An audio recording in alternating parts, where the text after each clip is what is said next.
Hey there everyone, I'm Lauren with Bold Notion Quilting, and I wanted to take a moment and share with you how I would pick a design for an edge-to-edge quilt for a client in case it helps you on your long arm journey. So what I've got here is a Christmas themed quilt. This is a Christmas tree with Christmas fabrics, and it can be difficult to know what to quilt on something. The first thing I want to consider is what part of the quilt do I want to honor, or do I want to keep pristine in the way that it is, that I don't want to create conflict with. For this particular quilt, it's going to be this tree panel in the middle, okay? So I might want to pick a color thread or a design that's not going to interfere with the panel. Fantastic patterns that are great for panels that you could quilt any panel with is a geometric, consistent, all over design. Let me show you what those look like. The design is called Quagmire. It is non-offensive, it's consistent, and it gives me very consistent quilting. What that means is that I'm going to focus more on the patchwork and the colors and the panel at hand before I even notice this pattern. What you're seeing is the true size of what I'd actually be stitching, and this is the overall design that will be on the back of the quilt. So as I zoom out, it's like holding the quilt farther away. That's what the entirety of the quilt front and back will look like. If you pick a color thread that is not offensive to the panel itself, this is going to be a fantastic design to just have all over that, and I'll show you an example of that here. Another go-to pattern for me is called the Modern Wave. Again, it's geometric and it's consistent, although this one gives you more of a wiggly offset than something with such hard square lines. You especially want to avoid that quagmire that I showed you in the previous one if you have a lot of different angles and diagonals, in case those diagonals don't line up with the diagonals that you're stitching. So I know this looks like a lot of dense quilting. I like to quilt it at 0.75 inches apart so that I don't get ripples as I'm quilting. If I hit true size and zoom in, that's how far apart my lines are going to be. Anything that is consistent and geometric, even if it's this dense, is still going to be a cuddly, melty, soft, pliable quilt, because I don't have tighter parts of a pantograph here and looser parts of a pantograph here. It's all even and consistently stitched. For this particular quilt, it is Christmas themed, so I do want to go with Christmas. So let's see what I have for Christmas designs.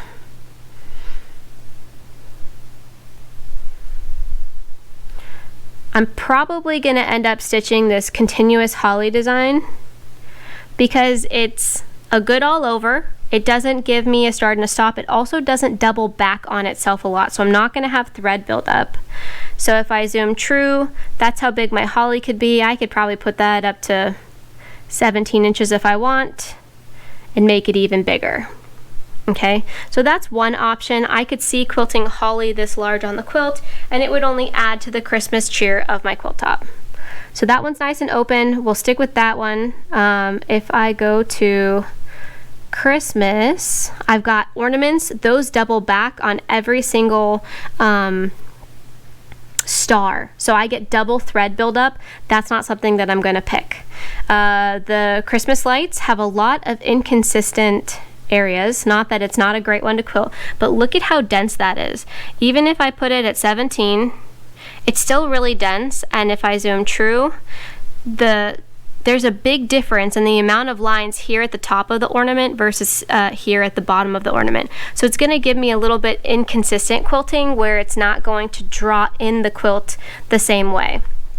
Totally fine to quilt on any Christmas quilt, but as for me, I'm not sure that this is the one I want to do. And I'm going to laugh if I end up with this one, because now I'm thinking Christmas lights on the Christmas tree would be awesome. So we'll table that one. I could go whimsical with the Christmas gnome. Now this one is directional. So picking a design, if it's directional, can be tough, because if you take a look at my quilt top, okay, I have loaded it so that the tree is left to right standing up.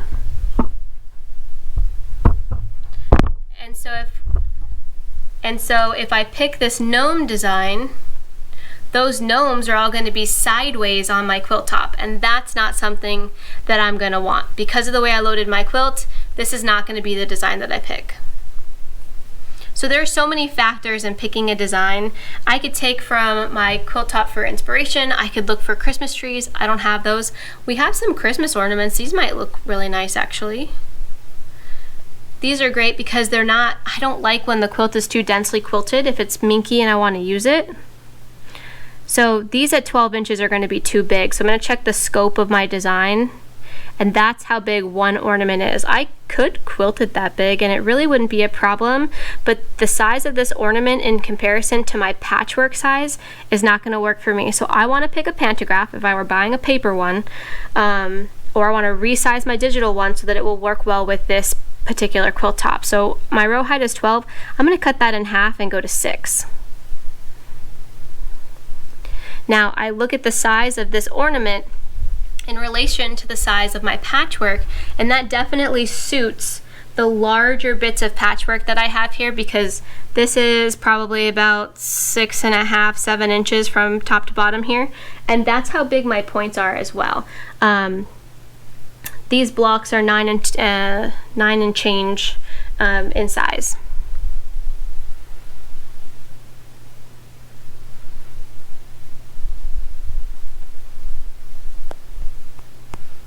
And then the question would just be, would I be satisfied with this design all over the quilt? It's very repetitious. It's kind of geometric in that you have the same consistent things over and over again, and so that might be a good option for this quilt, but I'm going to keep looking. I'm not satisfied yet.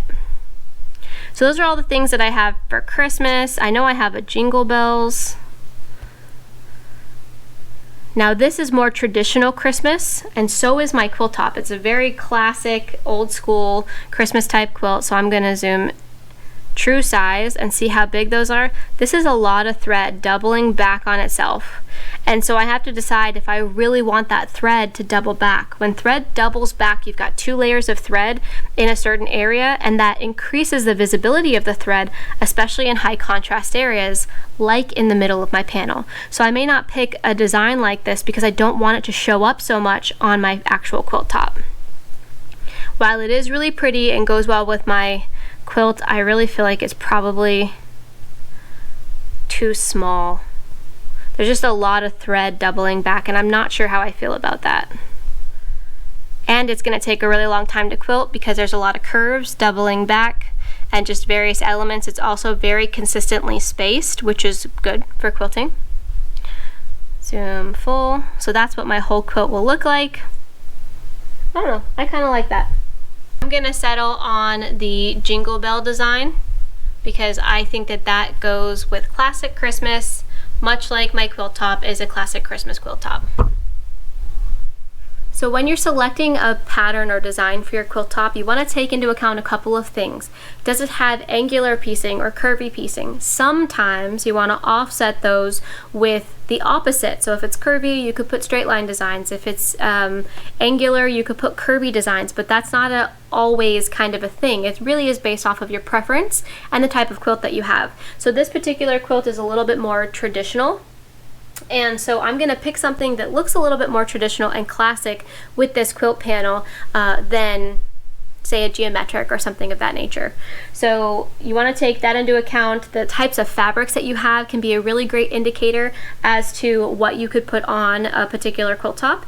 And so if you don't know what to put on there, does your fabric print have flowers or swirls or different things? And you can find inspiration in those. The other kicker is going to be, how dense is this pattern and how much is it going to make the thread really show up on my quilt top that it might take away from the overall piece of when I'm finished.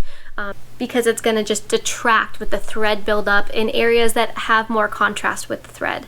So when I'm trying to preserve a particular area, part of that is picking the design density as well as the color of thread. So if you're interested in how we picked out the color of thread, we did share a video prior to this one on thread selection and just what my brain goes through for thread selection to see if that helps you on your journey when you're quilting. I hope this video was helpful for you. Please drop a comment, like, share to show your support. I really appreciate all of you. Take care and have a wonderful day. Bye, y'all.